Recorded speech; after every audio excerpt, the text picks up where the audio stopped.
Ia adalah salah satu dari 500 orang paling berpengaruh di dunia. Fokus hidupnya tidak pernah jauh-jauh dari dunia pendidikan.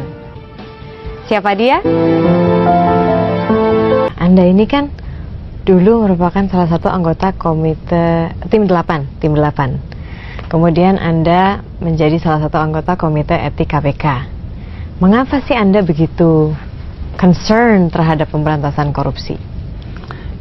Republik ini punya begitu banyak persyaratan untuk maju, berkembang, dan potensinya luar biasa.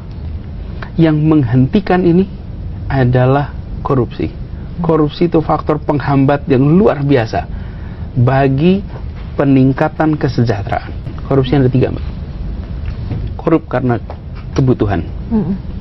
Kalau kebutuhan hidupnya, kerja misalnya nih, gajinya hanya cukup hidup 15 hari, terus 15 hari berikutnya apa sebulan? Ya dia terpaksa harus korup, bukan? Ini korup karena kebutuhan nih. Di situ sistem pergajian harus diganti. Jadi kebutuhannya terpenuhi. Lalu yang kedua, korup karena keserakahan. Ada tuh yang korup karena serakah. Udah terpenuhi kebutuhannya, tetap aja korup. Nah, korup yang karena keserakahan ini, hukumannya apa? Rasa takut. Jika dia akan dimiskinkan total, dia menghadapi hukuman yang amat berat, tak ada maaf, maka korup itu menjadi irasional. Lalu yang ketiga, korup karena sistem.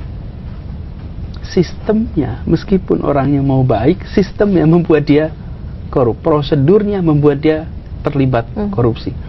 Nah, ini perbaiki sistemnya. Wacana pemiskinan menurut saya harus didorong. Ya. Pemiskinan. Kalau hukuman mati gimana, Pak? Hukuman mati itu, jika sistem hukum kita sudah sempurna, saya rasa nggak masalah. Tapi masalahnya hukum kita ini sering tidak, manusia itu nggak bisa sempurna. Bila ternyata terjadi kekeliruan, bagaimana mengembalikan nyawa yang sudah tiada itu?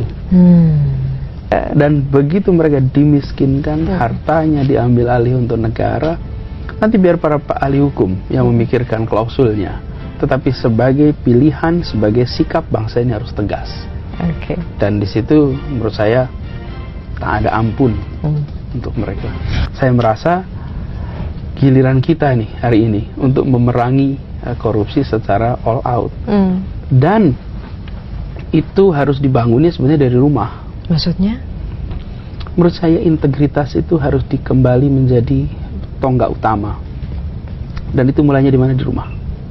Caranya menumbuhkan orang integritas. Tua adalah pendidik terpenting untuk integritas. Saya selalu menganjurkan bagi ibu-ibu, bapak-bapak, bilangin sama anaknya, tolong kamu jangan mencuri ya. Ibumu tidak melahirkan pencuri, dan ibumu nggak melahirkan koruptor. Jangan sekali-sekali kalian korup. Berapa yang memberikan pesan kepada anaknya? Garisnya jelas. Ambil pilihan karir apapun juga, tapi tolong satu saja, jangan mencuri. Itu aja cukup. Jadi pesan itu dari rumah, bukan pesan ini kita mencoba di universitas. Sebetulnya kan harusnya dari rumah tuh. Biarkan setiap kali kita bertindak, berbuat tuh ingat ibu kita. Ada anak yang tega untuk bilang sama ibunya, Bu, saya jadi pencuri. Rahim ibumu tidak dipakai untuk lewatnya seorang calon koruptor. Hari ini kita masih tidak menganggap ini sebagai masalah penting. Kita masih bilang pokoknya cari karir, bahkan yang menjadi masalah untuk bisa lulus, orang tua ikut beli ujian, orang tua ikut. Kan itu dari rumah, bukan? Bagaimana berharap anak-anak ini menjadi champion untuk anti korupsi ketika dia menyaksikan di rumah justru menghalalkan segala cara. Inilah menurut saya kunci kalau kita